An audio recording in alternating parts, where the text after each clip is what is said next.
Greetings, travelers, from beyond the fog. The world of Elden Soulsborne Ekiro is endless and intertwining, with limitless nuggets of loose information to piece together and uncover the real story. Luckily for you, I have seen the truth and deciphered all the hidden meanings behind the works of the writers, and I also drank some gin which had nothing to do with my completely correct interpretation. These are 12 secrets and insights into the world of Dark Souls. So, there is a Dark Soul. That means that there also has to be a Light Soul, right? No, there is no Light Soul. There is a Fire Soul and a Spooky Soul, and perhaps a Darker Soul. But no Darkest Soul, or Light Soul. Is the Water Soul super effective against the Fire Soul? No, but strike attacks won't work against Hulk Hogan in Persona 3 either. It's obvious to see where From Software took inspiration from with their battle system. I could talk about the Dank Soul, but that's an entire discussion in and of itself, so I'll save that for another video. These souls were very old and very powerful, and completely useless against Man with Stick. The old gods feared the Man with Stick, which is why they hid away the stick's power in the corrupted lands down under of Blighttown, guarded by two dudes with rock, where eventually a weary Dark Souls player TM would eventually find it and use its power to inflict hit stun on Smo. Even if you hate Dark Souls, that is one of the biggest feelings of power in the universe. And so, with stick in hand, the chosen undead defeated the great spooky Dark Lord and saved the city from sheer destruction. Moving on to Dark Souls 3, remember when Osiris said, "All you ungrateful humans who together take away from me will feel my wrath and despair." Oh wait, that was Sonic Adventure 2.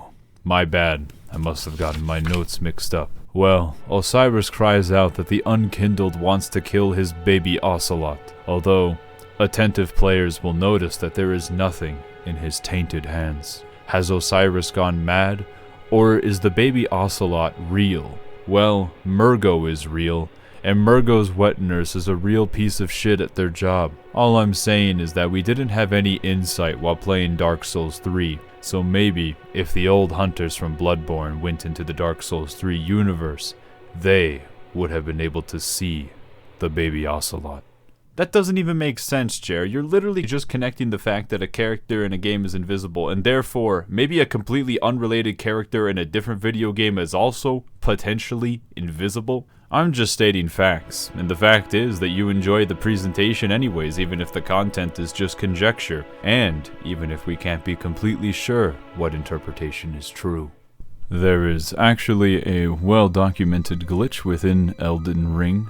Every time Malenia kills you in Phase 1, she says, "I am Malenia, Blade of Mikola," when she was actually supposed to say, "I have never known defeat." This is a subtle reference to Sekiro, where Sword Saint Ishin says, "Hesitation is defeat." This is all a direct reference to Miyazaki's foot fetish, and that's why they have to keep saying defeat. This obsession with exposed feet is what leads us to believe that Malenia is actually a descendant of Priscilla from Dark Souls 1 and Sister Frito-Lay from Dark Souls 3. Frito-Lay is also a 3-phase fight, whereas Malenia is only a 2-phase fight, meaning that the scarlet rot that plagues Malenia didn't allow her to have access to her perfect third form that she would have had if she hadn't suffered from it. But Malenia doesn't need eyesight nor a third phase to completely fuck you up.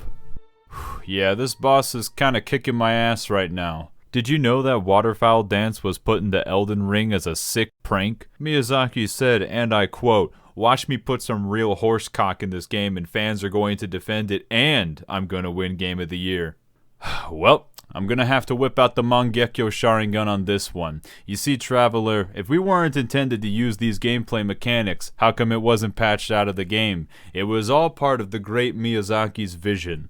Isn't that how it is, Dark Souls fans? What are you gonna do? Tell me to get good? Well, how about you get down bad? The real reason why Dark Souls fans insist on banging your head against a wall and getting good is because that's how they played these games themselves. Only to find out that if you just typed a couple of things into Google, you could have cheesed it. Think of all the time that you could have saved if you just looked at the GameFAQs page. Makes you feel kinda stupid, huh? Malenia is a bullshit boss fight. Just like how so-called people tell me that the end of Elden Ring is fucking bullshit. That's how I know that none of you played a From Software game before. That, or you have very selective memories. You ever get cursed by Seath the Scaleless after walking on a bunch of slippery, invisible platforms, and then having to make that boss crawl back after you died to it? The back half of Dark Souls 1 didn't have any bullshit difficulty, especially not the DLC in any of these From Software games. Fume Night just didn't happen. You know, on second thought, I think I agree with that, because Dark Souls 2 isn't a real game. You ever look at the manual for Dark Souls 2? It just says, made you look. Now that's fucked up. Now, if I just forget all the stupid shit from every previous title, then yeah, everything was 100% fair in the past. Editor note, this does not mean that the endgame of Elden Ring isn't bullshit, 'cause it is. You see, Elden Ring takes inspiration from every previous game, even all the previous bullshit. Although Dark Souls 2 fans tell me that Elden Ring takes most of its inspiration from DS2. I remember a lot of the Dark Souls 2 mechanics that they incorporated, like being able to move in 8 directions only, being able to miss backstabs, and not getting invincibility when walking through fog walls. See, this is where we have to disagree, because those mechanics are what makes Dark Souls 2 to me. And if you don't like those features, I think you're a fake fan. I, on the other hand, am a real hater.